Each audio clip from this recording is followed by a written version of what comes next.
Can loud noise affect the pregnancy? அதிக சத்தம் ஏற்படுறதுனால குழந்தைக்கு ஏதாவது பாதிப்பு ஏற்படுமா? வணக்கம், நான் டாக்டர் பிரியதர்ஷினி, வரம் super speciality hospital and fertility centre Hosur. நிறைய கப்புள்ஸ் காமனாக இப்போ லேட்டஸ்டாக கேட்குறது, மேடம் இவங்க என்னோட ஒய்ஃப் படம் பார்க்கணுன்னு ஆசைப்படுறாங்க, மூவிக்கு கூட்டிகிட்டு போகலாமா?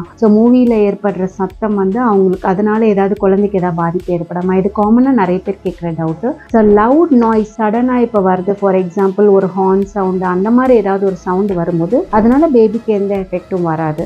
பட் ப்ரொலாங்டா ஒரே மாதிரியான சத்தம் அதிகமாக நமக்கு, ஃபார் எக்ஸாம்பிள் இப்போ நீங்கள் தியேட்டருக்கு போனால் கூட ஸ்பீக்கருக்கு பக்கத்துலேயே உட்கார்றத அவாய்ட் பண்ணணும். ரொம்ப ஸ்பீக்கருக்கு பக்கத்தில் க்ளோஸாக நமக்கு சவுண்டு ரொம்ப அதிகமான sound, for example up to 85 decibels is okay during pregnancy. But more then 85, more then 100 decibels அந்த சவுண்டு லவுட் நாய்ஸ் வரும்பொழுது, அது ப்ரொலாங்டாக இருக்கும்போது அது பேபியோட ஸ்லீப் சைக்கிளை அஃபெக்ட் பண்ணுறதுக்கு வாய்ப்பு இருக்குது. பேபியோட ஆடிட்டரி சிஸ்டத்தை அஃபெக்ட் பண்ணுறதுக்கும் வாய்ப்பு இருக்கு.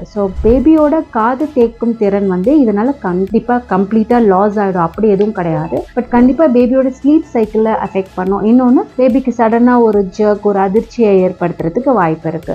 எப்பவுமே பிரெக்னென்ட் லேடிஸ் தியேட்டருக்கு போகும்போது, இல்ல பப்ளிக் ஃபெஸ்டிவல்ஸ் இல்ல ஃபங்க்ஷன்ஸ்க்கு போகும்போது முடிஞ்ச அளவு ஸ்பீக்கரை விட்டு தள்ளி போய் உட்காருங்க, ஸ்பீக்கர் பக்கத்துல உட்காராதீங்க. தேங்க்யூ.